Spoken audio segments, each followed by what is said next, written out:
Chris Lee and Blayne Gilmer of Southeastern 14 here to preview South Carolina's road trip to Texas A&M. You can catch that at 11 Central on ESPN. The Aggies are 14-point favorites as we do this on Sunday night, an over-under of 54.5. I had 53.5 earlier today. That makes for a predicted final of 34-20 in South Carolina's favor.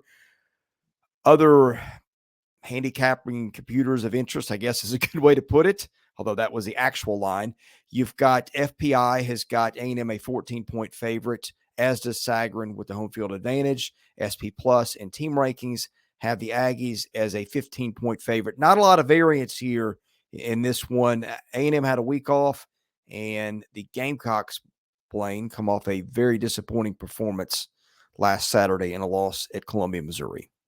Yeah, they wish they had the week off, that's kind of how that went, especially, things that we'll talk about when we get into the matchup. But every front that you could possibly imagine, South Carolina didn't live up to expectations, whether it was stopping the run, whether it was red zone performances on offense or defense, limited big plays, everything that you could check off in the do not do list, they ended up doing it, and it didn't go well for them in Como. And then Texas A&M, of course, coming off that bye week where they've needed it. They've been reeling a little bit after some tough losses. So we'll see how they bounce back after a little bit of time off, Chris.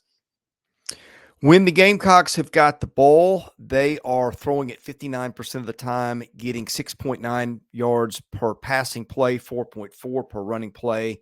A&M giving up 5.3 and 4.2 there. Turnovers, South Carolina coughing it up at a 1.7 rate. A&M forcing them at a 1.5% rate. But Blayne, the big thing here, and I feel like we've talked about this with South Carolina, you're at sacks. Carolina's given up 31. Texas A&M has made 29 with his defense. Now, here's the thing. A&M got banged up, lost a couple of guys as last we saw in Knoxville. But South Carolina, boy, the injuries at key spots keep piling up.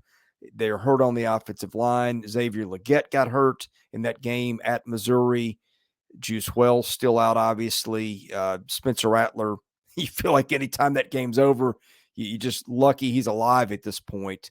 Not the best way to leave off for both teams last time we saw them. Yeah, I mean, when you talk about South Carolina's offense right now with the rash of injuries they have, I have an idea, Chris. When it's third down and they have a safety that's only about 10 yards deep, Spencer Rattler should catch the ball and just punt it, because then they'll get better field position, because there's no deep safety back to return it, and they cannot protect him. Like you said, they lost starting right tackle Vershawn Lee. He didn't play in this game. And then their left tackle in the game, Tree, I'm probably going to mispronounce his last name, but I believe it's Babalady. Okay, Tree Babalady. He went out with a injury in this game. So, Chris, they came into it down 2 starting offensive linemen, 3 if you count Jalen Nichols from the beginning of the season when he went out in the spring game with a knee injury. They lost Casey Henry early on in the year in the North Carolina game. So way down already. Then Vershawn Lee can't play. And then the left tackle in the game goes down during the game against Missouri. They're literally down to walk-ons and totally unexperienced guys playing offensive line.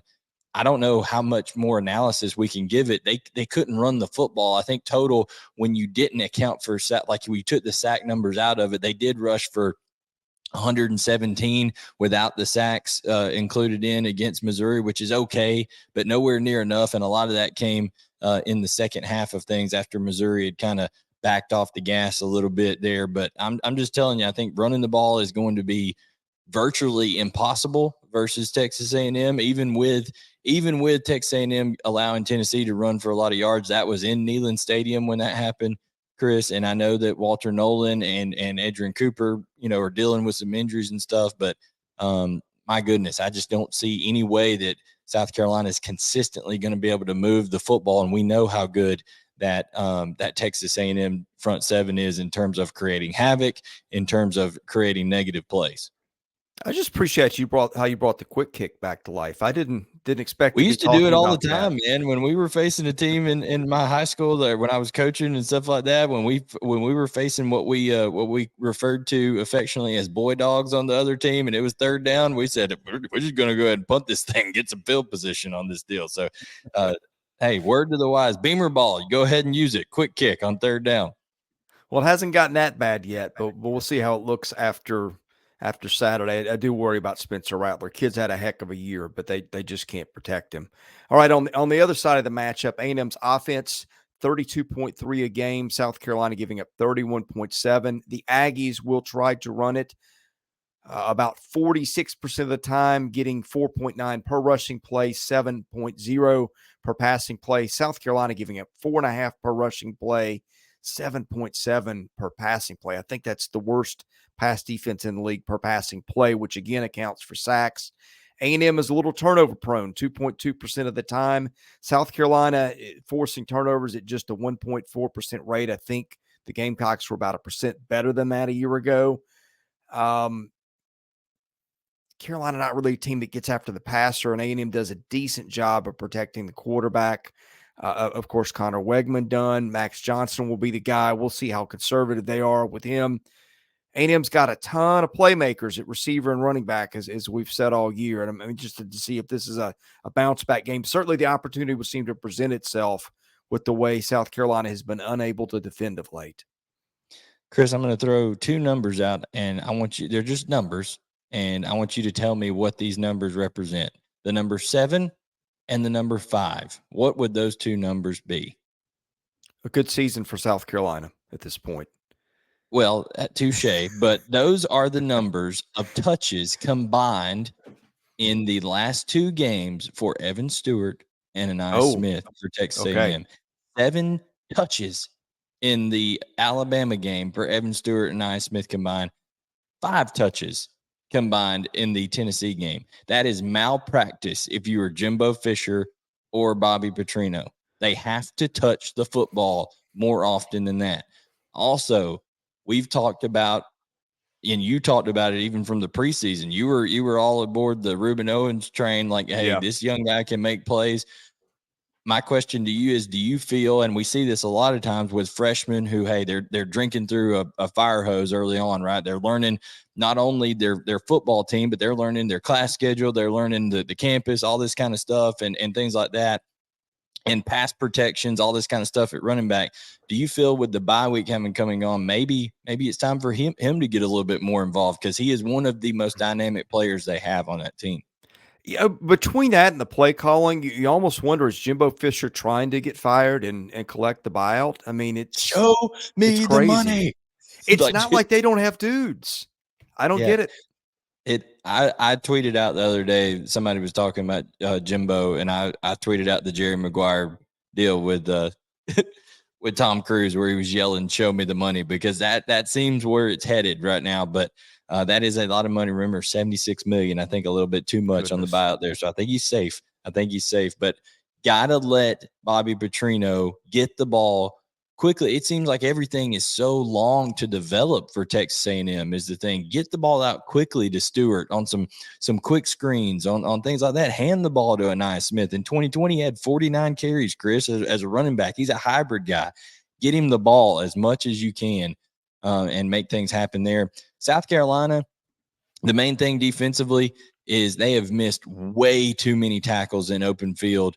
Going all the way back to that Florida game, it's been very, very sloppy in terms of open field tackling. They actually have not been terrible at stopping the run, Chris. I mean, they're not just absolutely awful in terms of that against Florida a couple of games ago, but Florida just blew them out of the water through the air with 423 yards. And then Missouri kind of just did whatever they want. They were on them so early. So my question is, can you go on the road in an environment like the 12th man, and can you attempt to make Texas A&M one-dimensional if you're South Carolina? Take away those running backs, play those safeties deep, maybe play some two-man, something like that, with some safety help over top, and hope for the best, because they do have better – Texas just has a better roster than South Carolina right now going into this one. And if – we've talked about Beamer and the pressure he's feeling and stuff like that, Chris. if Texas A&M is a 14-point favorite against a very, very, very, very, very, very, very beat up South Carolina team with Xavier Leggett's going to be questionable for this game. Amraheem Brown went out. They have basically no one to throw it to, no one to protect Spencer Rattler. If they end up losing this game, Chris, this may be where you pull the trigger right here, buyout or not, against for Texas A&M.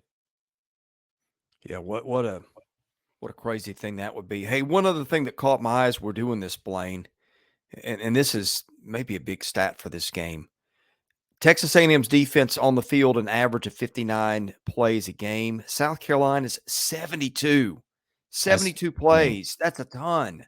Especially in this age, Chris, where the plays are getting cut down a little bit because of the running clock and stuff like that. That just tells you how bad they've been on third down, being able to get off the field and stuff like that and stop drives. I mean, the other thing I got to ask you is too, have you noticed, it may just be me, have you noticed when Max Johnson throws a football, it always seems like he's going backwards? You know what I'm saying? He's almost always seems like he's throwing off of his back foot, like not stepping in. I wonder if I'm not a guru in terms of, quarterback mechanics, in terms of how quickly you can do something. I wonder if that's something they could really, really emphasize and get him to do better with the bye week, because if he steps into throws, sometimes A&M probably has another win or two on the season with some of the ones he's left out there. No, I hadn't, and I mean that's just been a common theme. Quarterbacks under duress this year. Like I said, A&M is better at protecting its guy than most, but still may be an issue. Yeah, mechanically, if look for that early, guys. If you're watching this game, is Max Johnson, is he pushing off of that back foot, stepping into his throw, or is he drifting back? He's drifted back a couple of times on some throws this year, especially against that Alabama game. Really hurt him. He wasn't able to get enough on those throws. So I think mechanically that's something to watch for in the bye week. But who you got winning this one, Chris? Well, a couple more things I want to bring up. We always talk about miscellaneous stuff. Penalties, neither team with a huge edge. Carolina penalized 51 yards a game, A&M 56. South Carolina 28th in special teams, and SP Plus's rankings is disappointing for them, as elite as they've been, but still good. And Texas A&M ranked 99th, which I can't really explain. But in any case, those are a couple things that tilted a little bit more towards South Carolina. Look, I want to see I wish I knew mindset of these teams, right? We have seen South Carolina 2 years in a row start to turn it around at this time. And A&M, the Buzzards, spent 2 weeks circling College Station. A&M's got the better roster. It's playing at home. I've got to go with them, but I have no idea what to expect in this one, given the unusual circumstances around both programs right now. Yeah, it's like my grandfather used to tell me a lot about people. Sometimes he said, Blayne, sometimes people just can't handle prosperity, right? And these are two programs that just can't seem to handle prosperity. So anytime something starts going good, it's like they got to find a way to cut a hole in the floor and just fall through it. I mean, that's just how it goes. But I think that you just got to go with talent and home field advantage. A&M has both of those. If A&M doesn't not just win, if they don't cover in this game, Chris, I think you just got to start asking a lot of questions, because A&M, even with their second and third string defensive front, should be able to absolutely terrorize the offensive front of South Carolina. So I think A&M should win this one comfortably. Yeah, and that's a good point, too. Depth is getting to be an issue this point in the season, especially an issue for South Carolina. And A&M does have a lot of guys that were very highly regarded recruits waiting in the wings as second and third stringers. So, yeah, well, I'll tell you who can stand prosperity. These guys. Give us a subscription. Give us a thumbs up. Tell us you like the video. That helps our analytics, helps us get noticed. We appreciate you watching our preview of South Carolina, Texas A&M. We'll be previewing all the games in the SEC this week. Hope you can catch those. Enable your notifications so you can do that. For Blayne Gilmer, I'm Chris Lee. We're Southeastern 14. Thanks for watching. We'll see you again soon with more SEC football content.